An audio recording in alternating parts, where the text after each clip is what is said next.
संविदा कर्मचारी साथियों, आउटसोर्स कर्मचारी, दैनिक कर्मचारी भाइयों और बहनों, यह जो वेतन वृद्धि हुआ है वह संविदा कर्मियों को ही नहीं मान्य है और न ही संविदा कर्मियों के परिवार के लोगों को मान्य है। इस पर जो है कि आपत्ति ही आपत्ति है। इस वेतन वृद्धि में जो है कि बहुत सारी खामियां हैं और बहुत सारे जो है कि प्रश्न उठ रहे हैं। इसलिए सरकार को फिर से वेतन वृद्धि करने पर विचार करनी पड़ रही है, यानी कि वेतन फिर से वृद्धि किया जाएगा। नए प्रस्ताव पारित होंगे तो कस्तूरबा गांधी बालिका विद्यालय, बिजली विभाग, मानव बल, CHO, PDMC, data entry operator, panchayat रोजगार सेवक, और आपको बता देना चाहते हैं कि जितने भी कर्मचारी और आउटसोर्स कर्मचारी जिनमें डाटा एंट्री ऑपरेटर आदि लोग हैं चैनल पर जुड़े हुए हैं, उनके साथ साथ शिक्षा सेवक, तालीम उम्र तक विकास मित्र, आवास सहायक, किसान सलाहकार और जो है कि तमाम कर्मी, एएसडी, सांख्यिकी स्वयं सेवक, पुराने वार्ड सचिव, ग्रामीण चिकित्सक और जो है कि रात्रि प्रहरी से लेकर नल जल अनुरक्षक और जितने भी कर्मी जो कि वीडियो को देख रहे हैं उन सब लोगों से मैं कह देना चाहता हूँ कि वेतन वृद्धि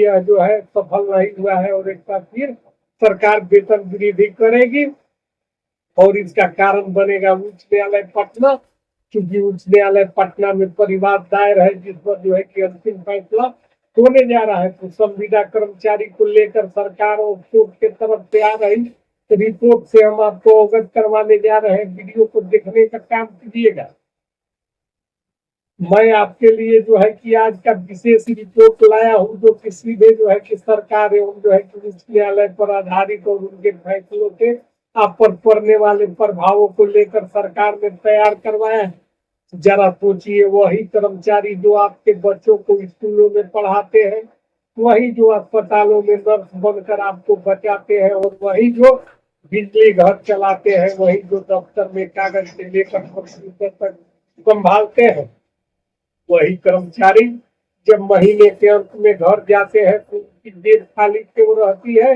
क्योंकि उनका नाम है संविदा कर्मी। देश चलता है उनके पसीने से और जिंदगी चलती है उनकी उधार से।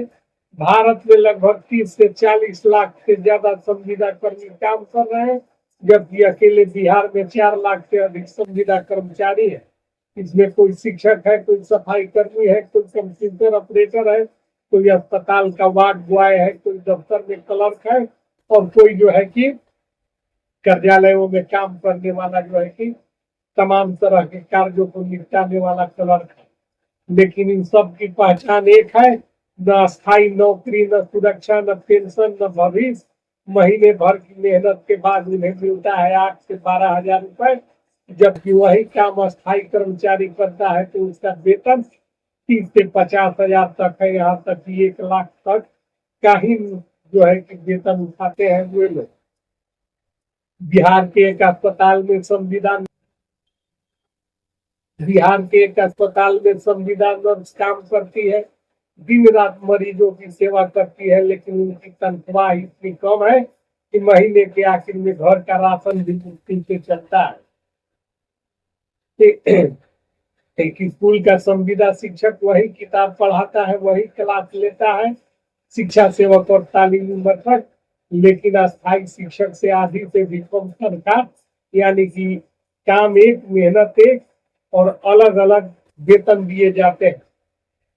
संविधान कहता है कि समान कार्य के लिए समान वेतन, लेकिन हकीकत कहती है कि संविदा कर्मी के लिए न नियम है न स्थिरता। दोस्तों, संविदा कर्मचारी चुप नहीं बैठे हैं। संविदा कर्मचारी अपनी मांगों को लेकर समय समय पर धरना देने का काम किया, अपनी मांगों को लेकर जेल गए, सर्द रातों में सड़कों पर बैठे रहे और उनकी मांगे सरल है: स्थायी नियुक्ति, समान कार्य के लिए समान वेतन, सामाजिक सुरक्षा और पेंशन। लेकिन सरकारें वादा तो करती है मगर अमल करने में पीछे हट जाती है।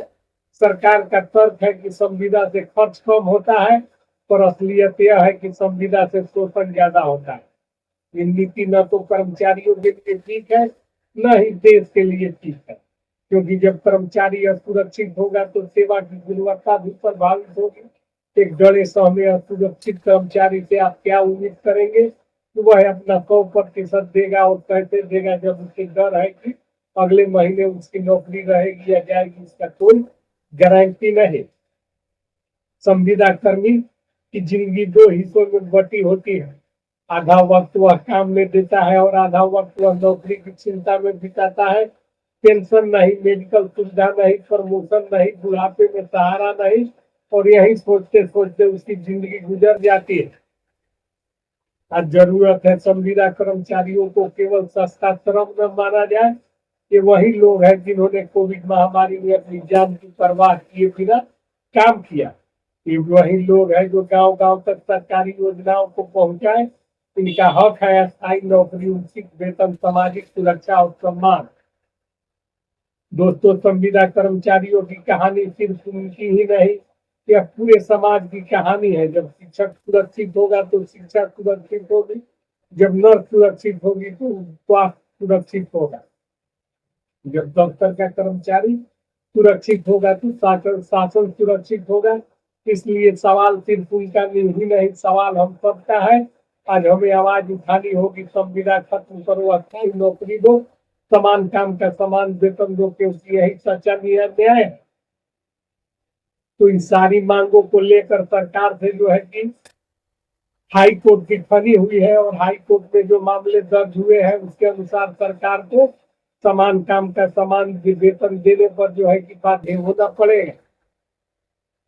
दोस्तों, संविदा कर्मियों की कहानी असल में इस देश की मेहनत जनता की कहानी है। वे लोग जिनके बिना यह तंत्र ठप पड़ जाएगा, फिर चाहे वह एक आंगनबाड़ी सेविका हो, चाहे वह कंप्यूटर ऑपरेटर हो, या एक अस्पताल का वार्ड बॉय, या एक विद्यालय का शिक्षक हो, उनका सपना बड़ा नहीं है, बस इतना ही है उन्हें भी वही समान और सुरक्षा मिले जो अस्थायी कर्मचारियों को मिलती है। भारत में अनुमान है कि राज्य में लाखों संविदा कर्मचारी है। केवल बिहार में 3 से 4 लाख से अधिक संविदा पर काम कर रहे हैं। स्वास्थ्य विभाग, शिक्षा विभाग, नगर निगम, सभी जगह संविदा कर्मचारी है। 8 से 10 घंटे की नौकरी और वेतन इतना कम कि परिवार चलाना मुश्किल। यानी कि सरकारें खुद अस्थायी श्रम का सबसे बड़ा ठेकेदार बन गई है। पिछले साल की घटना जान लीजिए। पटना में संविदा नर्सों ने आंदोलन किया। उनकी मांग थी कि समान काम के लिए समान वेतन, लेकिन उनकी जगह नई भर्ती की धमकी दी गई। गांव के इस स्कूल में 10,000 बच्चों को पढ़ाया जाता है, जबकि उसी स्कूल का एक 10,000 रुपए में बच्चों को पढ़ाया जाता है, जबकि उसी स्कूल का एक शिक्षक 40,000 पाता है। बच्चे या भेदभाव नहीं समझते, लेकिन शिक्षक इसे समझता है। और इसी को लेकर पटना उच्च न्यायालय में जो है कि अगली तारीख पर एक ऐसा फैसला आएगा जो बिहार सरकार को झकझोर कर रख देगा, और समान काम का समान वेतन सभी संविदा कर्मियों को मिलने जा रहा है, और नौकरी भी अस्थायी होने जा रही है। तो वीडियो को ज्यादा से ज्यादा शेयर, चैनल को सब्सक्राइब और लाइक कीजिए। जय हिंद।